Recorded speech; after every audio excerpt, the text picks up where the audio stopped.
ఇది once effect అయినప్పుడు డైజెషన్‌లో ఏమన్నా ఇంపాక్ట్ తెలుస్తుందా? ఎస్పెషల్లీ డయాబెటిక్స్‌లో సడెన్‌గా వాళ్ళు చెప్తారు, డాక్టర్ గారు నాకు షుగర్ కంట్రోల్‌లో ఉండేది ఎప్పుడు సడెన్‌గా కంట్రోల్ తప్పింది. షుగర్ చాలా ఎరాటిక్‌గా ఉన్నాయి, పెరుగుతున్నాయి, తగ్గుతున్నాయి ఇలాంటివి ఉంది. సడెన్‌గా నాకు ఆకలేయట్లేదు. సడెన్‌గా బరువు తగ్గిపోయాను. 5 కేజీలు తగ్గిపోయా గత 3 నెలల్లో ఇలా ఓకే. చెప్తూ ఉంటారు కదా! వీళ్ళల్లో అండర్‌లయింగ్ క్యాన్సర్ ఉండే అవకాశాలు ఎక్కువనమాట.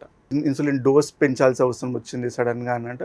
అలాంటి వాళ్ళలో మాకు సస్పిషన్ ఉంటది. అండర్‌లయింగ్ క్యాన్సర్ డెవలప్ అయిందా? ఎందుకంటే కొన్ని ప్యాంక్రియాటైటిస్ ఉంటాయి కదా! హ్మ్. క్రానిక్ హ్మ్. ప్యాంక్రియాటైటిస్ అని ఒక కండిషన్ ఉంటది.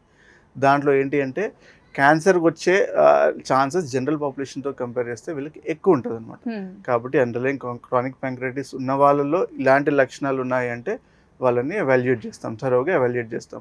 కాబట్టి సేమ్ ఇవే మనకి ఇండైజెషన్ లాగా కూడా చూపించాను. షుగర్స్ ఎక్కువ ఉండడం వల్ల వాళ్ళు ఏదో డైట్ చేస్తుంటారు కదా! అవును. దానివల్ల ఇండైజెషన్ ప్రాబ్లమ్ ఉంది అని వాళ్ళు సెల్ఫ్ డయాగ్నోస్ చేసుకుంటూ వస్తుంటారు. అంటే దీనికి ట్రీట్మెంట్ ఆప్షన్ ఎలా ఉంటుంది?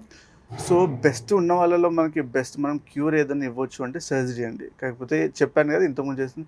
మనం ఎర్లీ స్టేజ్‌లో వాళ్ళకి సర్జరీ చేస్తేనే మంచి రిజల్ట్స్ వస్తాయి. కాబట్టి మనకి ఇంపార్టెంట్ ఏంటంటే ఎర్లీ స్టేజ్‌లో డయాగ్నోస్ చేయడం. కాబట్టి ఎలిమెంట్ ఆఫ్ సస్పిషన్ ఉంది అంటేనే వెంటనే థరోగా ఎవాల్యుయేట్ చేయాలి. ఒకసారి డయాగ్నోసిస్ కన్ఫర్మ్ అయిన తర్వాత చాలా రకాలుంటాయి క్యాన్సర్ గూడా. హ్మ్. క్యాన్సర్ అంటే అడినోకార్సినోమ్ అన్నది మోస్ట్ కామన్ టైప్ అనమాట. అది కాకుండా సిస్టిక్ ట్యూమర్స్ అని ఉంటాయి, న్యూరోఎండోక్రైన్ ట్యూమర్స్ అని ఉంటాయి. ఇలా స్పెన్ అని ఉంటది. సాలిడ్ పాపులరీ ఎపిథీలియల్ నియోప్లాజమ్ అని.